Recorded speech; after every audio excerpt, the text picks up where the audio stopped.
Alrighty, so for the second code along for week 2 in your markdown file, I want to go over just a couple of things that I want to make sure you have set up or do set up correctly. One is that we'll be continuing the code along in that same folder. Remember how I grade. I know I've probably said it a couple times, but commit.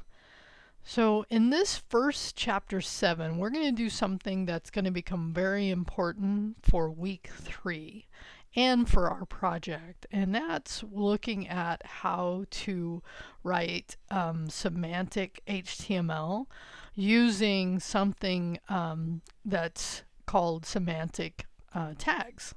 And you'll get introduced to the main ones, which is header, footer, main, footer, and then you'll get introduced to some of the other ones that can also be used. So here's your commit.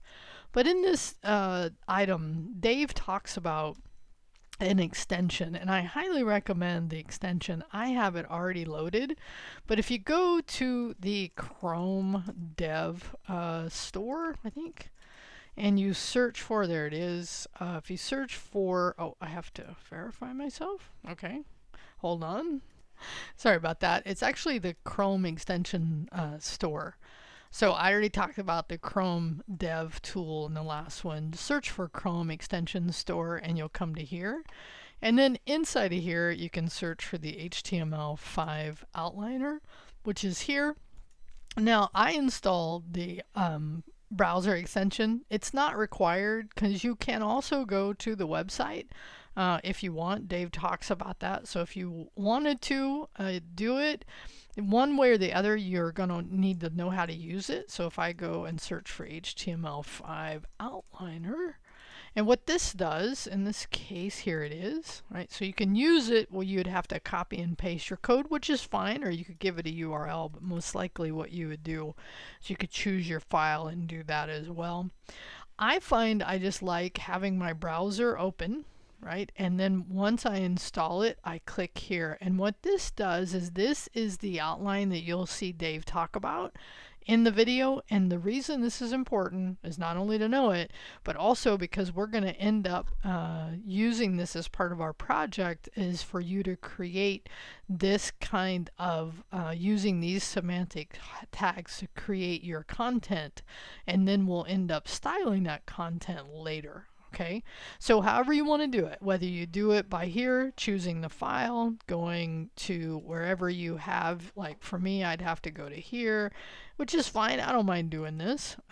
So I could go to maybe, HTML3, there we go. And I'd go here, right? So then I would say outline this. So then it would give me that outline. I just like having it in an extension, okay? So that's what I talk about here. So the other thing is, it's really important that not only when you code along with Dave, you understand basic guidelines Dave will talk about using these semantic tags, right? Because what you're doing basically here is you're creating meaning so that when things like screen readers and just and search engines and other things look at your content for the way you've organized it, it can give meaning to that, and it gives more information.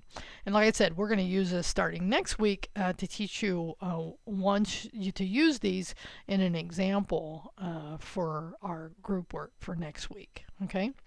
Okay, so the other thing you're going to do is I'm going to have you create, now I talked about a markdown file, I'm going to have you create a markdown file in this directory called semantic markdown. And what you want to do in there is write your understanding of the guidelines that Dave talks about. That's really important. And then you have a commit related to that.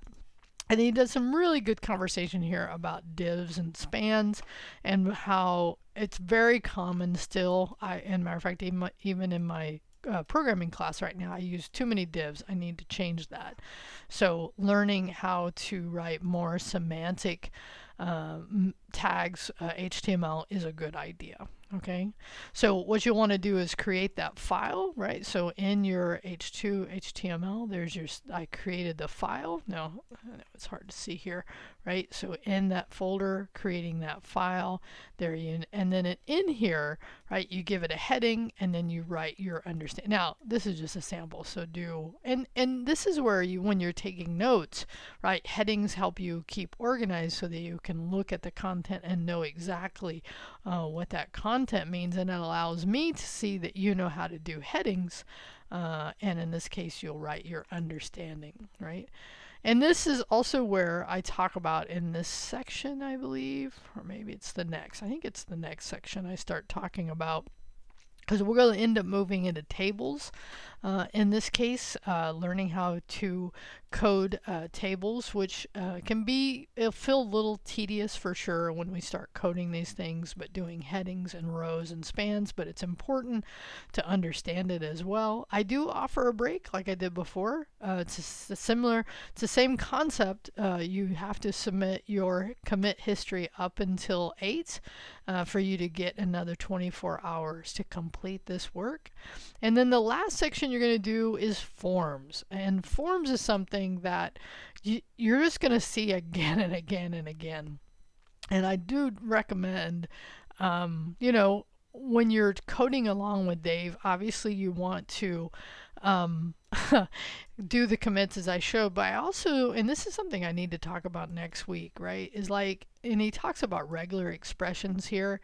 And if you've never heard that term, which I'm guessing many of you haven't, right? And you want to know about it, you know, go to ChatGPT and ask it for a basic explanation of regular expressions, which by the way, you can use chat this way for anything in this course to help you, give you a better understanding, a better explanation, more content around any of the things that you're learning. And that is a great way to use ChatGPT.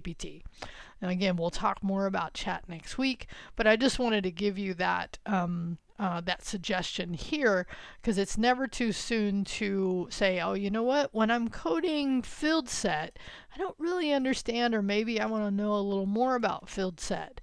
Now, I've been talking already about the ultimate reference, which is MDN for HTML. And by the way, we also use it for CSS. We also use it for JavaScript. So it is heavily used. And it's great, except that it's really meant as for somebody who has knowledge already. Okay, now in this case, I've come to the HTML basics, and there's some good layout here, good content that's laid out here. Like here's tables, right? So a table overview, and it talks about that. So this is also a good way. So you can find multiple ways to learn more about the things that you're seeing in the course, either through MDN or through ChatGPT or any other way. YouTube videos to help you with that. But what you want to do, and this is true with any kind of technical class, but especially a coding class, is take what you're learning and really take it to the next level to help you really understand that, so that when you go to use these things, they have more meaning to you. And then the last thing you're going to learn is how to actually use a thing called HTTP bin. Basically, when you're setting up the form and you hit submit, it gives you some output. That's really good to learn. If you were taking my JavaScript course, we actually learned to handle that form submission. That's a lot of what you do in coding, is learn how to handle, validate that code submission, and then respond to the user. But in this case, what we're doing is setting up that form itself. Okay, have fun with this one, and I'll talk to you later.